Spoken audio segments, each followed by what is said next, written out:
Welcome back to Cafe, where we warm hearts with stories as comforting as your morning coffee. I'm your host, Alie, and today we're steeping ourselves in the world of Miss Marple.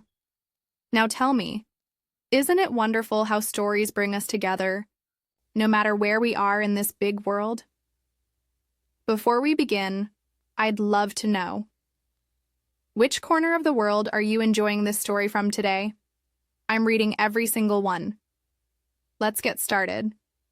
Miss Marple and the Christmas Mystery, St. Mary Mead. Lay under a perfect blanket of snow, the kind that Christmas card artists endeavor to capture but seldom achieve. The leaded windows of the cottages glowed with warm light, and the medieval church stood sentinel over the village, its ancient stones dusted with white powder that glittered in the fading afternoon light. It was, Miss Jane Marple thought, rather too perfect, like a stage set waiting for drama to unfold. Miss Marple adjusted her woolen scarf as she made her careful way along the path to the vicarage. Her old bones protested against the bitter cold, but she would not miss Reverend Clement's annual Christmas gathering for anything, particularly not this year. The 800th Christmas celebration of St. Mary Mead had brought unusual excitement to the sleepy village, primarily in the form of the Canterbury Pilter, a magnificent 12th century illuminated manuscript on temporary loan from Canterbury Cathedral. "Do mind the step, Miss Marple," called the vicar's wife, greeting her at the door. "The ice is treacherous tonight." "Thank you, my dear," Miss Marple replied, stepping into the welcoming warmth of the vicarage. The drawing room beyond was transformed by evergreen boughs, red ribbons, and the soft glow of candles that cast dancing shadows on the walls. The air was fragrant with mulled wine and cinnamon. Miss Marple's observant eyes took in the assembly already gathered. Professor Harold Wilkins stood by the fireplace, a thin, stooped man with wire-rimmed spectacles, who seemed to wear his Oxford learning like a visible cloak. He was deep in conversation with the vicar about the manuscript he had arranged to bring to St. Mary Mead. Sir Thomas and Lady Hartwell were by the window, newcomers to the area who had purchased the old manor house. Sir Thomas, robust and red-faced, with a military bearing, appeared entirely English, though Miss Marple had heard whispers of foreign connections. His wife was considerably younger, elegant in a green velvet dress that Miss Marple estimated had cost more than her own quarterly income. Mrs. Elaine Crawford was holding court near the punch bowl, her London sophistication slightly overdone for a village gathering. Miss Marple noted how she deftly avoided Professor Wilkins whenever he moved in her direction, a small detail, but one that caught the elderly lady's attention. "Ah, Miss Marple," Dr. James Lockwood approached, offering her a glass of cherry. "How are your rheumatic pains in this weather?" "Much as one might expect, doctor," she answered with a gentle smile. The new village doctor was a handsome man with an easy manner, though there was something in his keen interest in medieval history that struck Miss Marple as studied rather than natural. "I understand you've been most interested in our visitor from Canterbury." "Indeed," he replied, his eyes brightening. "Medieval manuscripts are something of a passion of mine. An unusual hobby for a country doctor." "Perhaps not at all. We all have our little specialities, don't we?" Miss Marple's faded blue eyes met his with innocent inquiry. Throughout the evening, small groups were escorted into the vicar's study to view the precious manuscript.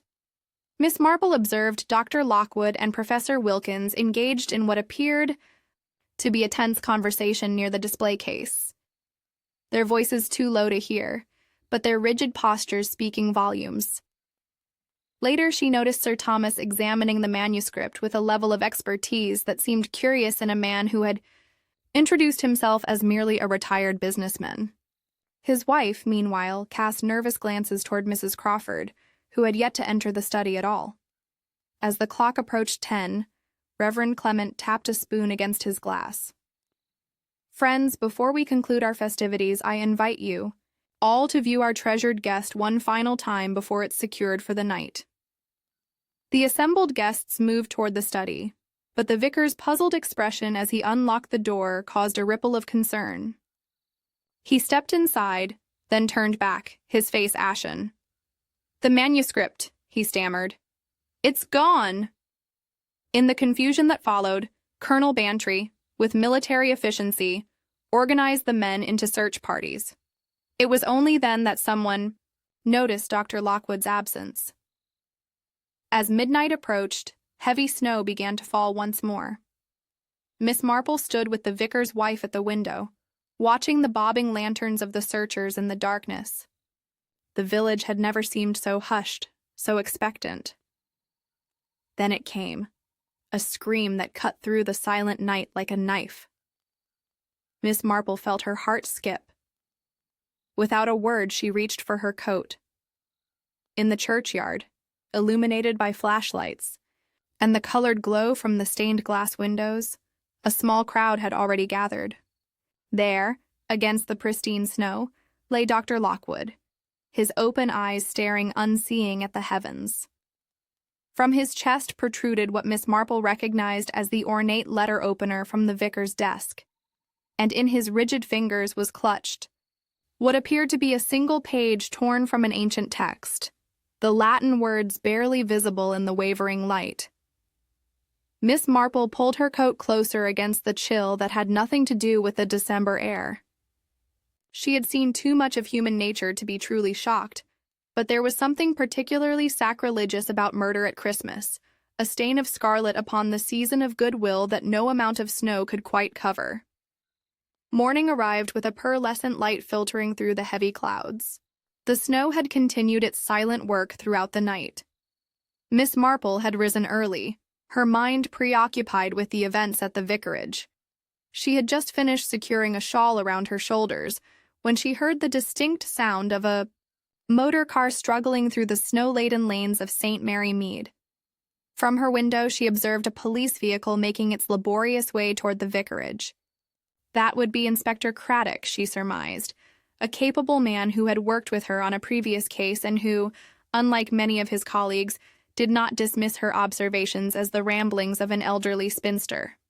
By 9:30, Miss Marple was ensconced in the vicar's drawing room, ostensibly helping Mrs. Clement recover from the shock, but her bright eyes missed nothing of the official investigation unfolding around her.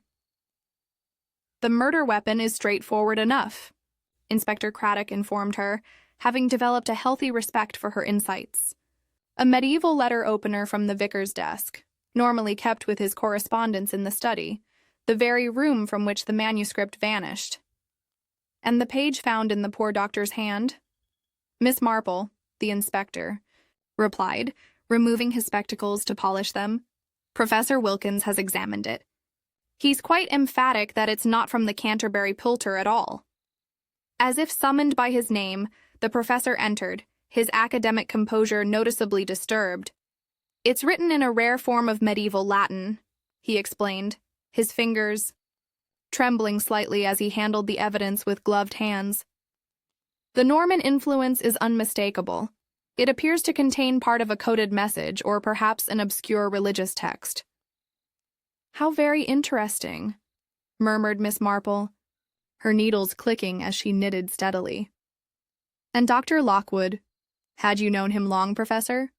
A flicker of something, alarm perhaps, crossed Wilkins's features before he answered. "No, not at all. We'd never met before last night, though he claimed some familiarity with my academic work." "Indeed?" Miss Marple's eyebrows rose slightly. "I distinctly recall him mentioning to Mrs. Bantry a long-standing friendship with you." The professor's denial contradicted what Miss Marple herself had overheard, but she merely continued knitting, her expression benign.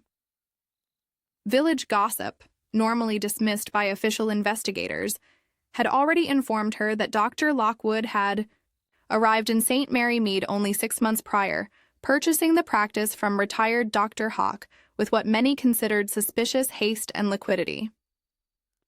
Later that afternoon, while the police were occupied searching Dr. Lockwood's house, Miss Marple paid a social call on Lady Hartwell.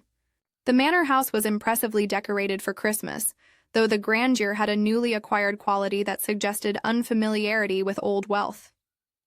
"Such a dreadful business," Lady Hartwell said, pouring tea with hands that betrayed a slight unsteadiness. "One doesn't expect murder in a village like St. Mary Mead." "Oh, I wouldn't say that," Miss Marple responded mildly. "Human nature is much the same everywhere." Their conversation wandered to the topic of Dr. Lockwood, and Lady Hartwell remarked, "He had the most fascinating collection of medieval medical texts in his study. Quite valuable, I should imagine." "You visited his home, then?" Miss Marple inquired innocently. Lady Hartwell's cup clattered against its saucer. "No, that is, I merely heard from others in the village. One picks up these details, doesn't one?" Miss Marple nodded agreeably, though she knew for certain that Dr. Lockwood had entertained very few visitors, being somewhat reclusive outside his professional duties. Upon returning to the vicarage, she found Inspector Craddock in a state of subdued excitement. The search of Lockwood's house had yielded startling results. "A most unusual doctor," Craddock confided. "His home contained an extensive library on medieval manuscripts, far beyond casual interest. And behind a false wall in his study, we discovered what can only be described as a forgery workshop: inks, aged papers, calligraphy tools." "How very enlightening," commented Miss Marple. "There's more," the inspector continued. "A collection of newspaper clippings about valuable manuscript thefts across Europe, dating back several years." As Miss Marple departed for her cottage, darkness was already descending, the short winter day yielding to a long night. The village lay hushed under its blanket of snow, and yellow lamplight spilled from windows onto the white ground. There was a deceptive tranquility to the scene that Miss Marple knew better than to trust. She had just settled before her fire, her knitting balanced on her lap and her mind busy sorting through the day's revelations, when an urgent knocking disturbed the evening quiet. Opening her door, she found Mrs. Crawford on her doorstep. Her usual sophisticated composure shattered, her face pale with terror. "Miss Marple," she gasped. "I didn't know where else to go. Someone has broken into my cottage." "My dear, you must come in at once." Miss Marple ushered her inside. "Shall I telephone the police?" "No." Mrs. Crawford's reaction was immediate and then more controlled. "No, it's not what they took. It's what they left behind." She opened her handbag with shaking fingers and withdrew an envelope. From the envelope, she produced a single page of illuminated manuscript, the gold leaf catching, the firelight. The dagger that had pinned it to her pillow was an antique piece with an ornately carved handle. "You see," Mrs. Crawford began, but at that precise moment, the lights throughout the cottage flickered and died, plunging them into darkness. Miss Marple heard the sharp sound of breaking glass from the direction of her small parlor, followed by a stifled cry from Mrs. Crawford. For a moment, there was utter stillness. Then, fumbling in the familiar darkness of her own home, Miss Marple located matches and a candle on the mantelpiece.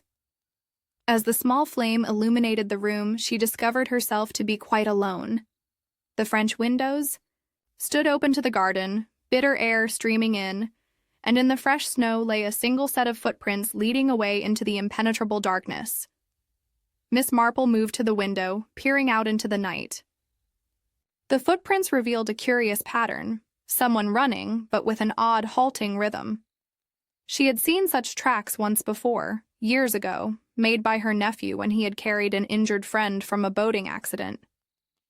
Someone had taken Mrs. Crawford, not dragging her unwillingly, but carrying her, and judging by the deepening indentations in the snow, she had been unconscious.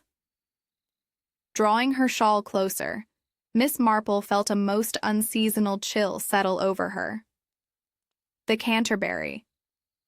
Pilter, it seemed, harbored secrets worth killing for, and whatever game was being played in St. Mary Mead this Christmas she feared they had only witnessed the opening moves. The pale winter sun had barely risen over the frost-laden trees when the news spread through St. Mary Mead like wildfire. Mrs. Crawford had been found unconscious near the frozen village pond, a worrying gash on her temple suggesting not an accident, but a deliberate attempt on her life. By the time Miss Marple had finished her morning tea, the unfortunate woman had been transported to the county hospital, her condition described as serious but stable. "Most peculiar business," remarked Inspector Craddock, who had come directly to Miss Marple's cottage after examining the scene. "Footprints all around the pond, but the overnight snowfall has obscured most of them. We might never have found her if young Thomas, the baker's son, hadn't taken that shortcut on his morning deliveries." "Providence works in mysterious ways," murmured Miss Marple, reaching for her knitting. "I suppose you've had a look at Mrs. Crawford's cottage?" "Just come from there," Craddock confirmed, accepting a cup of tea. Signs of a methodical search. Drawers opened, cupboards examined, yet nothing obviously missing. "Perhaps you wouldn't mind if I accompanied." "You back there," Miss Marple suggested. "Mrs. Crawford may have mentioned something to me last night that could be relevant." The cottage, a charming thatched affair at the edge of the village, showed all the signs of a too hasty decoration for Christmas, the work of someone unused to creating a home. Inside, the disarray confirmed Craddock's assessment of a thorough search. Miss Marple moved through the rooms with a seemingly aimless curiosity, but her faded blue eyes missed nothing. "Inspector," she said quietly, pausing by a wall in the sitting room, "does anything strike you as odd about this particular spot?" Craddock examined the wall, seeing nothing unusual, until Miss Marple indicated a small, slightly discolored patch. "The wallpaper is faded everywhere except this rectangle," she pointed out. "A picture hung here until very recently, I'd say." "Observant as always, Miss Marple," Craddock acknowledged. "But why would a thief take a single picture and leave behind silver candlesticks and other valuables?" "Perhaps," suggested Miss Marple, "it wasn't the frame, but what it contained, that mattered."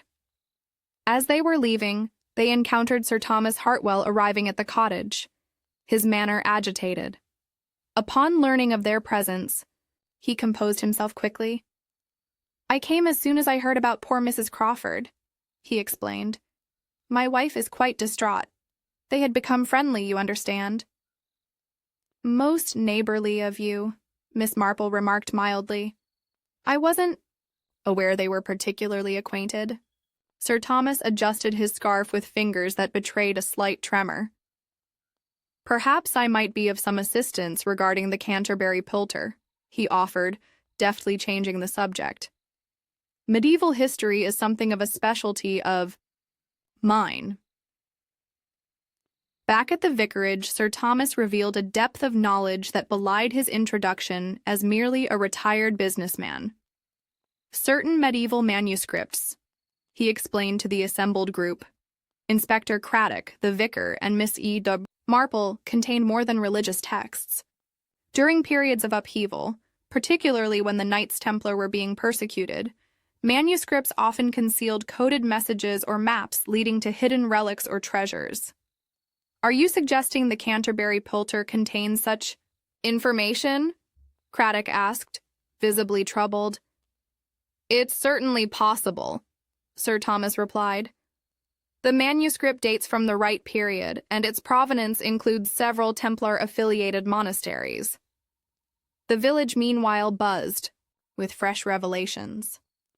Lockwood, it emerged, was not who he had claimed to be. His real identity, established through fingerprint records, was Jonathan Herrick, a notorious manuscript thief wanted in 3 countries. His modus operandi had been remarkably consistent, stealing originals and replacing them with such convincing forgeries that the thefts often went undetected for months or even years. That afternoon, as Miss Marple was carefully examining the churchyard where Lockwood's body had been found, she was approached by Professor Wilkins, his academic demeanor unable to mask his evident distress. "Miss Marple," he began hesitantly, I fear I haven't been entirely forthcoming. He glanced around nervously before continuing. I did recognize Lockwood or Herrick at the party. I had seen photographs in connection with investigations into manuscript thefts. But without proof, I hesitated to make a public accusation. Most understandable, Miss Marple replied, her needles momentarily still. There's something else, the professor continued. The Canterbury Poulter has a little-known connection to St. Mary Mead. It was originally created in the monastery that once stood where the church now exists, before being moved to Canterbury during the dissolution of the monasteries under Henry VIII. Miss Marple's eyes widened slightly. How very interesting. And does Sir Thomas Hartwell know of this connection? The professor looked startled.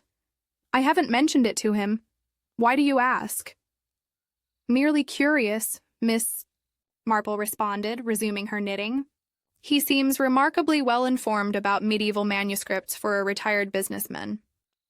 As twilight descended on the village, bringing with it another flurry of snowflakes, the vicar made an unexpected discovery in the church archives, a centuries-old letter, its faded ink barely legible, referencing the true treasure of St. Mary's, hidden where the light of the Holy Mother falls on the longest night, the winter solstice. Miss Marple mused as the vicar showed her the letter in the dusty church vestry. Christmas Eve, tomorrow night. Together we must examine the church's stained glass windows, focusing on those depicting the Virgin Mary.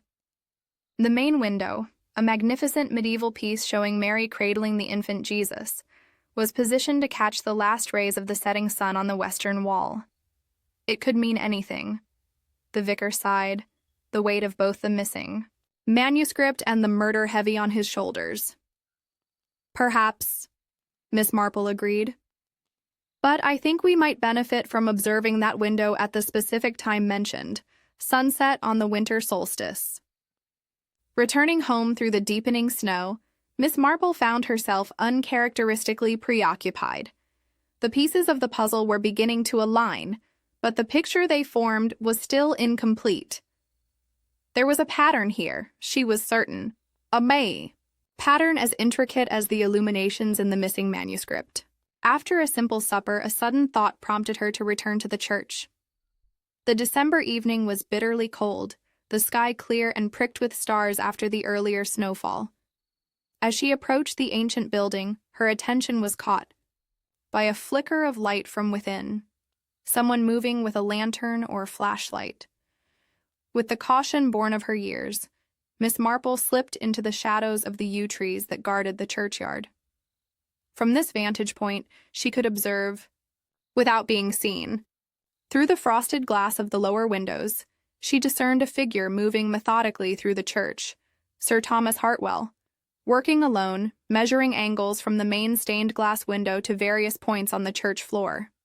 So, absorbed was he in his task that he failed to notice another presence, a shadowy figure watching him from the choir loft above, perfectly still and silent. Miss Marple held her breath, uncertain whether to intervene. Then, as Sir Thomas finally gathered his things and prepared to leave, there came the unmistakable sound of the heavy medieval door closing, followed by the grating turn of the ancient key from the outside. In the perfect stillness of the winter night, she heard Sir Thomas's muffled exclamation of alarm as he discovered himself locked in, followed by his increasingly desperate attempts to open the unyielding door. Outside, the temperature continued to drop precipitously, the clear sky promising a night of exceptional cold. Miss Marple stood frozen in indecision. To reveal herself might expose her to whoever had locked Sir Thomas in, clearly someone who had no qualms about endangering life. Yet to leave him trapped in the unheated church on one of the coldest nights of the year could be a death sentence, as she debated. She caught a glimpse of a figure moving swiftly away from the church door, identity concealed by the darkness and a hooded coat. Something in the gate struck her as familiar, though she couldn't immediately place it. The figure disappeared down the lane toward the village, leaving no trace except rapidly filling footprints in the fresh snow. With a deep breath, Miss Marple emerged from her hiding place and moved toward the church door. Whatever secrets the Canterbury Pilter might contain, they weren't worth the price of another life. She reached for the heavy iron handle, only to find it immovable. The ancient lock mechanism had been jammed from the outside with something that prevented even her spare key from working. Through the thick door, she could hear Sir Thomas calling for help, his voice already weakening in the bitter cold. Miss Marple turned and, with as much haste as her elderly legs would permit, headed toward the nearest house to summon assistance, the urgency of the situation lending her strength she had not known she still possessed. Behind her, the church stood, silent under the stars, its secrets locked within its ancient walls, along with Sir Thomas Hartwell, a man who Miss Marple was beginning to suspect knew far more about the true nature of the treasure than he had admitted to anyone in St. Mary Mead. The church caretaker, Mr. Pike, discovered Sir Thomas at first light, huddled in the sanctuary, near the altar, where centuries of candles had blackened the ancient stone. Though suffering from hypothermia, Sir Thomas was conscious, a fact that the village doctor attributed to his robust constitution and the woolen overcoat he had thankfully been wearing. "Someone locked me in deliberately," Sir Thomas insisted, from his hospital bed later that morning, his face still unnaturally pale against the white pillows. "I heard the key turn from the outside." "Did you see who it was?" Inspector Craddock inquired, notebook at the ready. Sir Thomas shook his head, wincing at the movement. "It was already dark in the church. I was using only my flashlight, trying not to draw attention." He hesitated. "I had a particular reason for examining the church at night." "The stained glass window," Miss Marple suggested from her chair in the corner, where she sat with her ever-present knitting. "The one depicting the Virgin Mary?" Sir Thomas's eyes widened slightly. "Yes, precisely. How did you—" He broke off, studying her with new interest. "A lucky guess," Miss Marple murmured, her needles clicking rhythmically, "based on the vicar's discovery in the archives." In the next room of the small rural hospital, Mrs. Crawford had regained consciousness, but presented the doctors with a curious case of selective amnesia. She remembered her identity and most of her personal history, yet claimed to recall nothing of the manuscript, her visit to Miss Marple's cottage, or the attack that had left her unconscious in the snow. "A convenient lapse," observed Inspector Craddock as he and Miss Marple left the hospital. "Though the doctors assure me it could be genuinely caused by the head trauma." "Most interesting," Miss Marple replied. "I've known similar cases. My own grandniece, after a fall from her pony, forgot an entire summer holiday, though she did eventually recover those memories when presented with her holiday photographs." Back at the police station, a telegram awaited the inspector. After reading it, he turned to Miss Marple with an expression of grim satisfaction. "Fingerprint analysis has identified another player in our drama," he explained. "Lady Hartwell is actually Catherine Blackwood, once suspected of involvement in an art theft ring operating out of Vienna and Paris. She was never charged, insufficient evidence, but her file remained active." This revelation led to an uncomfortable interview in Sir Thomas's hospital room, where Lady Hartwell, summoned to visit her husband, found herself instead confronted by Inspector Craddock. Her carefully maintained composure crumbled almost immediately. "Yes, I changed my identity," she admitted, tears running unchecked down her face. "But not because of those ridiculous theft allegations. I was escaping Leopold Brenna, a collector who became obsessed with me. The police wouldn't help. He was too wealthy, too connected. Disappearing was my only option." "And your husband?" Craddock pressed. "Does he know of your past?" "Of course," she replied, reaching for Sir Thomas's hand. "Thomas helped me escape. We met in Vienna when he was researching medieval art for his book, the one he never finished because we had to leave so suddenly." Miss Marple, observing from her corner, noted the genuine affection between the couple and the fact that Sir Thomas appeared as surprised by the inspector's revelations as they had been, suggesting his wife's explanation contained at least elements of truth. After leaving the hospital, Miss Marple made her way to the village inn where Professor Wilkins had taken lodgings. She found him in his room, hastily packing a leather suitcase. "Going somewhere, Professor?" she inquired mildly from the doorway. He started violently, dropping the book he had been wrapping in tissue paper. "Miss Marple, there's been an urgent communication from Oxford, a matter requiring my immediate attention." How inconvenient, she sympathized, especially with the investigation still ongoing. Her sharp eyes noted the trembling of his hands, and more tellingly, a poorly concealed cut across his right palm, precisely the type of injury one might sustain from broken glass, such as the shattered window at her own cottage the night. Mrs. Crawford disappeared. "The police know I had nothing to do with any of this," he said defensively, resuming his packing with jerky movements. Their conversation was interrupted by the innkeeper, who knocked and entered with a telegram for Miss Marple. She read it quickly, her expression giving nothing away, as she tucked it into her handbag. "Important news?" the professor inquired with poorly disguised anxiety. "Fingerprints," Miss Marple replied simply. "Partial prints on the manuscript page found with Dr. Lockwood's body. They've been matched to one of the Hartwell's servants, a quiet man named Barrow, I believe." "Barrow?" The professor's reaction was oddly intense. "Impossible, He stopped abruptly. "He's what, Professor?" "Nothing. I've barely spoken with the man.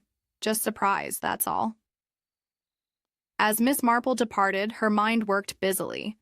Professor Wilkins's reaction suggested he knew far more about Barrow than he was willing to admit, and the information about the fingerprints, a deliberate fabrication on her part, had struck home more powerfully than she had anticipated.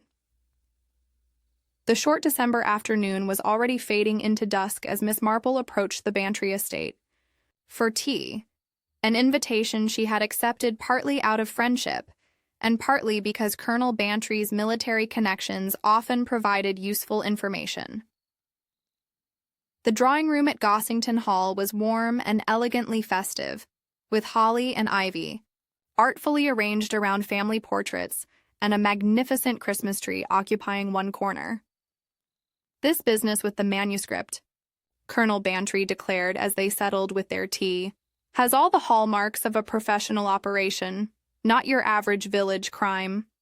"Indeed," agreed Miss Marple, "though I'm reminded of the case of Mrs. Trask's diamond necklace. Everyone assumed it was taken by the London jewel thief operating in the area, when in fact it was her own nephew, the last person anyone suspected." The conversation drifted to the various individuals involved in the current mystery. When Mrs. Crawford's name was mentioned, Mrs. Bantry surprised everyone by exclaiming, "Crawford? I knew I recognized her." "Then you know Mrs. Crawford?" Dolly Bantry asked, startled. "Not precisely," Mrs. Bantry clarified, "but I attended a lecture she gave at the British Museum. Oh, it must be 8 years ago now. She was Dr. Elena Winters then, a specialist in medieval religious artifacts. Absolutely brilliant talk about Templar-commissioned manuscripts and their hidden symbolism." Miss Marple's needles paused momentarily. "How very interesting," she murmured. "Not the socialite background she's claimed here in St. Mary Mead. Certainly not," Mrs. Bantry confirmed. "She was all tweed and spectacles then. Not at all the glamorous figure she cuts now. I'd have never connected them if you hadn't mentioned her interest in the manuscript." As darkness settled completely over the village, Miss Marple declined the Bantry offer of a drive home, preferring to walk the short distance and collect her thoughts. The night was clear again, stars brilliant in the black sky above the snow-covered landscape. The air held a peculiar stillness that comes with extreme cold, sounds traveling with unnatural clarity.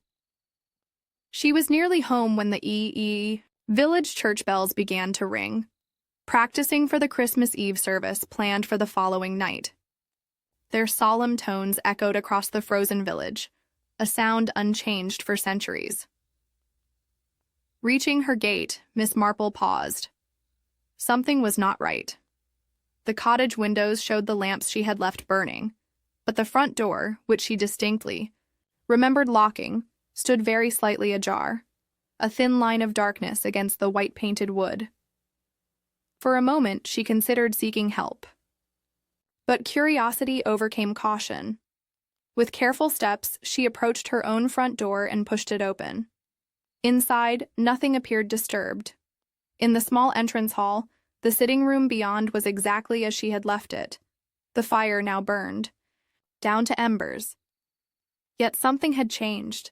Her experienced eyes scanned the familiar room, coming to rest finally on the mantelpiece. There, placed deliberately in the center where it could not be missed, stood a small carved wooden box that had certainly not been there when she left. With steady hands that belied her racing thoughts, Miss Marple opened the box. Inside lay an ancient iron key, its design primitive yet unmistakably crafted for a specific lock.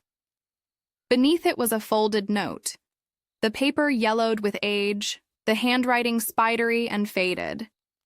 The treasure hunter becomes the hunted. Midnight in the Lady Chapel, Miss Marple moved immediately to her telephone, intending to contact Inspector Craddock. But the line was dead. The heavy snow had brought down telephone lines across the village, leaving St. Mary Mead temporarily isolated from outside communication. The church bells had fallen silent, but now began again, marking the hour. With a glance at her clock, Miss Marple realized it was already 11. The Christmas Eve service would begin in an hour. Despite the recent disturbances, a decision formed in her mind. Returning to the hall, she took down her warmest coat and wrapped a thick scarf around her neck. From a drawer, she retrieved a small flashlight kept for emergencies. Then, the ancient key secured in her pocket, she stepped out once more into the crystal clarity of the winter night. Whatever revelation awaited in the Lady Chapel, Miss Marple intended to be there to witness it. As she made her careful way along, the snow-covered lane, the old nursery rhyme about the spider and the fly came unbidden to her mind. She was walking knowingly into what was almost certainly a trap, but sometimes, she reflected, that was the only way to catch the one who said it. The Church of St. Mary Mead stood silhouetted against the star-filled sky, its medieval tower reaching toward heaven as it had done for centuries. Through stained glass windows, candlelight flickered, casting jewel-like patterns on the snow outside. The Christmas Eve service had drawn a smaller congregation than usual, the combination of treacherous weather and recent disturbing events, keeping many villagers safely behind their locked doors. Miss Marple slipped quietly through the side entrance, careful to avoid drawing attention. The main body of the church was illuminated by candles and the ancient chandeliers, their light insufficient to fully dispel the shadows in the high corners of the nave. The vicar's voice echoed as he read from the Gospel of Luke, the familiar Christmas story, providing an incongruous backdrop to the tension Miss Marple felt. Unnoticed by the congregation, she made her way to the Lady Chapel, a small side chapel dedicated to the Virgin Mary, separated from the main church by an intricately carved wooden screen. Inside, the space was empty, save for a single candle burning on the small altar, its flame causing shadows to dance across the walls adorned with faded medieval frescoes. Above the altar hung the stained glass window the vicar had shown. Her, a depiction of the Virgin Mary holding the infant Jesus, rendered in deep blues and crimson glass that appeared almost black in the dimness. Miss Marple positioned herself in a corner, partially concealed by a stone pillar, and waited. As the service continued in the main church, the vicar's voice rising and falling in familiar cadences, she observed how the moonlight now streamed through the stained glass, creating patterns on the chapel floor that shifted subtly as clouds occasionally passed before the moon. There was something deliberate about the design, she realized, something that would only be visible at this precise time on the winter solstice. Her attention was drawn to a particular spot where moonlight illuminated a seemingly unremarkable stone in the floor. Moving closer, her keen eyes discerned what others might miss, a small, almost invisible keyhole in the ancient flagstone, perfectly positioned to catch the colored light from Mary's robe in the window above. The sound of the chapel door opening caused her to retreat back into the shadows. Professor Wilkins entered, his scholarly appearance at odds with the cold determination now evident in his bearing. Behind him came another figure, Barrow, the Hartwells' quiet servant, though his demeanor now suggested a different profession entirely. His eyes scanned the chapel with the practiced efficiency of one accustomed to assessing threats. "Miss Marple," Wilkins spoke quietly into the apparent emptiness. "I know you're here. The game of hide-and-seek is rather beneath us both, don't you think?" She stepped forward with dignity, her back straight despite her years. "Good evening. Professor and Mr. Barrow, isn't it? Though I suspect that's not your real name." "The key," Wilkins continued, ignoring her observation. "If you please. A simple exchange.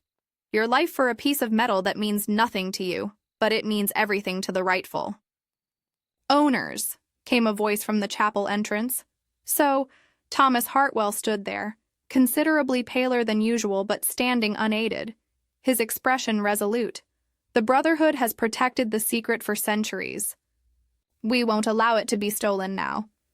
"Ah, Sir Thomas," Wilkins smiled without warmth. "Recovered from your chilly evening communion, I see. How fortunate." "Now we're only missing me," said Mrs. Crawford, stepping from behind Sir Thomas. Gone was any trace of the glamorous socialite or the confused hospital patient. Her posture was confident, her eyes sharp and focused. "Though I believe you know me better as Dr. Winters." "The gang's all here," Barrow murmured, his hand moving subtly toward his pocket. "I wouldn't advise it," came a new voice, as Inspector Craddock emerged from behind the altar screen, service revolver in hand. "Police, don't move." For a moment the tableau held, each person frozen in place like figures in a medieval painting, their faces illuminated by the strange combination of candlelight and moonlight filtering through colored glass. "Well?" Miss Marple broke the silence, her tone conversational. "Perhaps now would be a good time to explain what exactly has been happening in our village. Beginning, I think, with what the Canterbury Poulter has to do with all this." Sir Thomas nodded. The Poulter was never the true target. It was brought to St. Mary Mead deliberately, as part of an elaborate plan to locate the true treasure. He gestured toward the illuminated flagstone. A Templar artifact, hidden in this church since the 14th century. The manuscript contained coded instructions, visible only when exposed to specific light conditions on the winter solstice. Exactly, as we're seeing now. "How delightfully medieval," commented Wilkins, his academic interest apparently genuine despite the circumstances. "But you're only partially correct. The manuscript itself is valuable, certainly, but it was the map hidden within its illuminations that brought us all here." "Us?" queried Miss Marple gently. "Professor Wilkins," Inspector Craddock supplied, "is actually Robert Farrington, suspected head of an international ring of thieves. He's been using his academic position as cover for years." "And Barrow?" Miss Marple inquired. "Security specialist," Barrow answered for himself with professional pride. "Former military, I handle the logistics of acquisition and transportation." "Which leaves Dr. Lockwood," Miss Marple continued. "Or should I say Herrick, your authentication expert, I presume, the one who created the forgeries to replace what you stole?" "And until he decided to betray us," Wilkins confirmed coldly. "He discovered something about the Poulter, something he didn't share with the rest of us. When I confronted him at the vicarage, he was already planning to take the manuscript and find the treasure himself." So you killed him, Miss Marple stated simply. A regrettable business necessity, Wilkins shrugged. The letter opener was merely the nearest implement at hand. Sir Thomas stepped forward, his expression grave. What Herrick discovered was the connection between the Poulter and my family. The Hartwells, or Hartfields as we were known then, were entrusted by the last Templar Grand Master to protect certain artifacts of significance, objects that, in the wrong hands, could be dangerous. Dangerous? Miss Marple's eyebrows rose slightly. All valuable, interjected Mrs. Crawford, or Dr. Winters. That's why I came to St. Mary Mead when I learned the Poulter would be exhibited here. I've spent my career studying Templar artifacts, trying to ensure they're preserved properly, in museums, not exploited by private collectors. She cast a meaningful glance at Wilkins. And your connection to all this, Sir Thomas? Miss Marple inquired. Beyond your family history. Thomas has been working with me, Dr. Winters explained. When we discovered Wilkins's organization was targeting the Poulter, we planned to find the treasure first and move it to safety. A touching alliance, Wilkins commented sardonically. Though you neglected to mention how you staged your own attack and memory loss to throw suspicion elsewhere. Quite the performance at the hospital. As the explanations continued, Miss Marple observed the shifting moonlight on the floor. The pattern was changing as the moon moved, the keyhole becoming less distinct with each passing minute. Whatever window of opportunity existed would soon close, perhaps for another year. The key, Miss Marple, Wilkins demanded, his patience clearly wearing thin. We've indulged this drawing-room denouement long enough. Actually, Miss Marple replied calmly, I've been wondering about something else entirely. You see, we still haven't established who led Sir Thomas into the church last night, a rather cruel act that might have resulted in death. An unfortunate necessity, Barrow stated. He was getting too close. Yet you, Professor, were with me at approximately that time, Miss Marple pointed out. Which means someone else was involved. As she spoke, Miss Marple moved slightly, positioning herself directly in the beam of colored light falling from the window. The ancient key in her pocket seemed to grow heavier, as if responding to its proximity to the lock it was designed. Enough! Wilkins stepped forward suddenly, his academic demeanor dropping away completely. The key now! Or the chapel door burst open with a bang that echoed through the small space. In the doorway stood Lady Hartwell, a service revolver held steadily in her gloved hands. Step away from her, she commanded, her voice no longer that of a society hostess, but sharp with authority. Catherine, Sir Thomas began. Catherine Blackwood died years ago, she replied without taking her eyes off Wilkins. My name is Julia Hartfield, Special Branch. I've been tracking Farrington's operation for nearly a decade. The revelation sent a ripple of shock through the chapel. Wilkins, or Farrington, recovered first, his face contorting with fury as he lunged toward Miss Marple.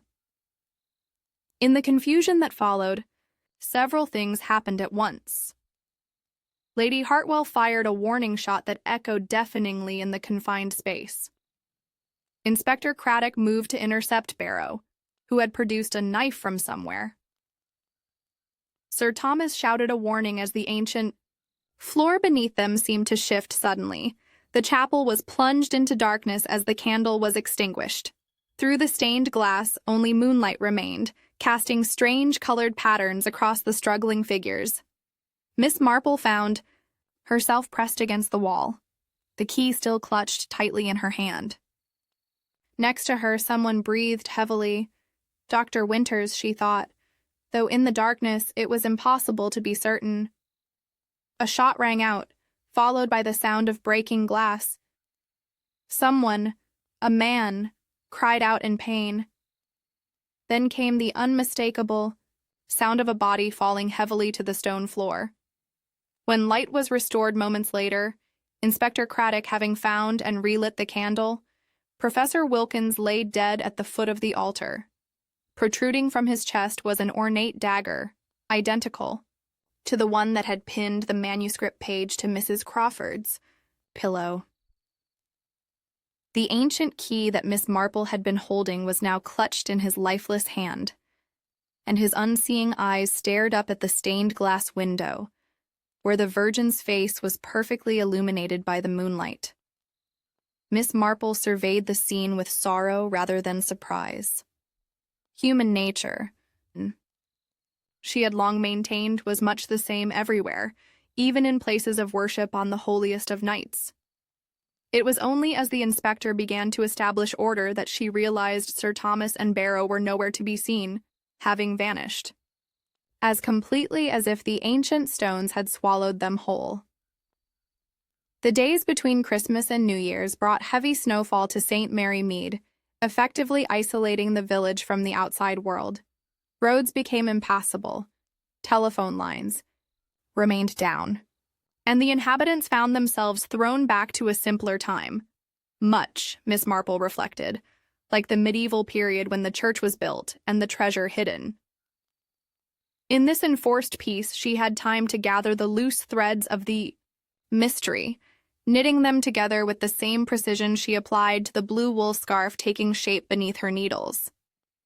By the time the roads were sufficiently cleared to allow movement again, she had requested Inspector Craddock to gather the remaining participants in the vicarage drawing room, the same room where events had begun a week earlier. The fire crackled in the grate as they assembled. Inspector Craddock, the vicar, and his wife, Dr. Winters, no longer maintaining her Mrs. Crawford persona, and Lady Hartwell, or rather Julia Hartfield of Special Branch. Notably absent were Sir Thomas and Barrow, whose disappearance remained unexplained. "I've asked you here," Miss Marple began, her knitting needles clicking steadily, "because I believe we all deserve to understand exactly what happened and why a peaceful village Christmas was disrupted by theft, deception, and murder." She turned to the vicar. "Perhaps we should begin with the Canterbury Psalter itself." The vicar nodded and crossed to a concealed wall safe behind a painting of his predecessor. From it he withdrew the manuscript, perfectly intact, and placed it carefully on the table. "The manuscript was never stolen," Miss Marple explained to the surprised faces. "It was hidden by the vicar himself when he realized the danger, replaced with a convincing forgery created years ago by Dr. Lockwood, or Herrick as we now know him. The forgery was what disappeared during the Christmas party." "But how? Did you know?" Lady Hartfield asked, genuine admiration in her voice. "Two small details," Miss Marple replied. "First, the vicar's hands. When he discovered the theft, they showed no trace of the special powder that had been applied to the display case as a security measure. Second, having spent many hours in this vicarage over the years, I was aware of the safe, though its contents were, of course, confidential," she continued, her gaze moving around the room. "Lockwood came to St. Mary Mead specifically to find the Templar treasure. He used his position as village doctor to search for clues without suspicion. When he learned the Psalter would be exhibited here, he planned to steal it, knowing it contained coded directions to the hiding place. But then he discovered Professor Wilkins and Barrow were pursuing the same goal." Inspector Craddock added, "Precisely." Miss Marple nodded. "And that leads us to the first murder. Dr. Lockwood wasn't killed where we found him. He was murdered in the vicarage study when he attempted to steal the forgery. Then his body was moved to the churchyard. The page in his hand was a deliberate misdirection, planted by his killer." Lady Hartfield leaned forward. "You've been remarkably well informed throughout this case, Miss Marple. Almost as if you knew what was happening before it occurred."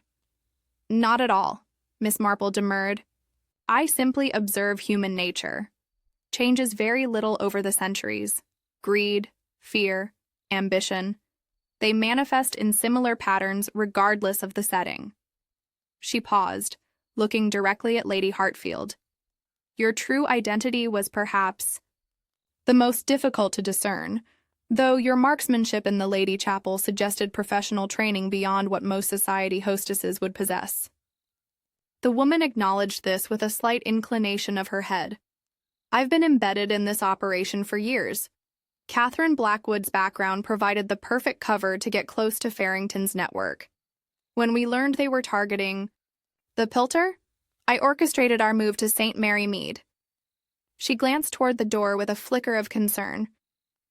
Though I never anticipated Thomas would become so personally involved, because of his family connection to the Knights Templar. Miss Marple supplied, a connection that proved to be genuine despite the many other deceptions in this case.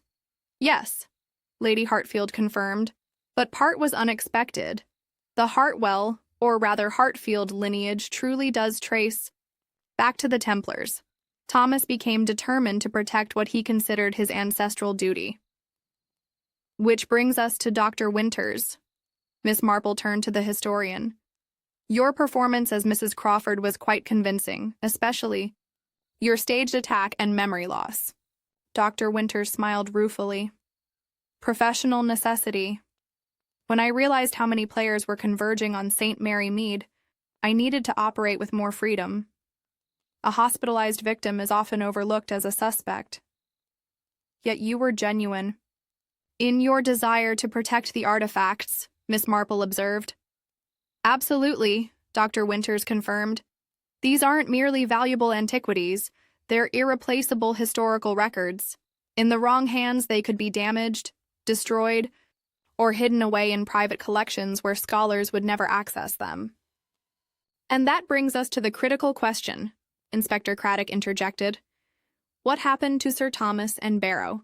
And more importantly, what happened to the treasure? At this, the vicar cleared his throat. Perhaps I can shed some light on that matter. He rose and moved to a side table where a wooden box sat covered with a cloth. This morning I found this in the church. It was placed on the altar with a note requesting I bring it here today. He removed the cloth to reveal an ancient wooden container, its surface darkened with age and carved with symbols that appeared to be a combination of Christian and older, more esoteric designs. The box was sealed with a modern padlock, to which a small key was attached. I believe, Miss Marple said quietly, that you'll find that key was left by Sir Thomas. The vicar opened the padlock and lifted the lid. Inside, nestled in velvet, that was clearly a more recent addition, lay a collection of small objects.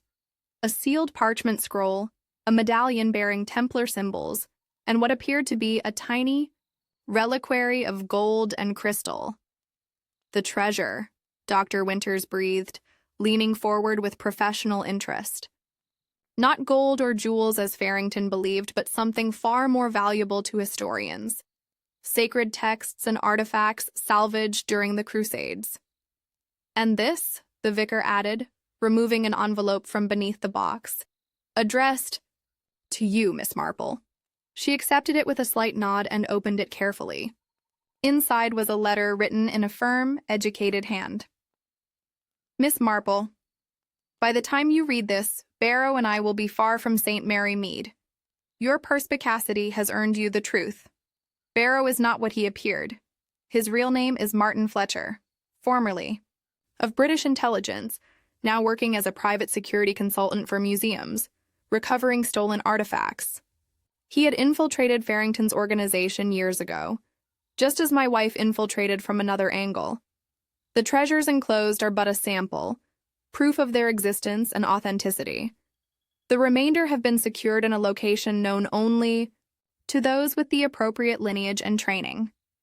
They will eventually find their way to the British Museum, though through channels that cannot be traced back to St. Mary Mead or the events of this Christmas. My wife will explain where her duty takes her next.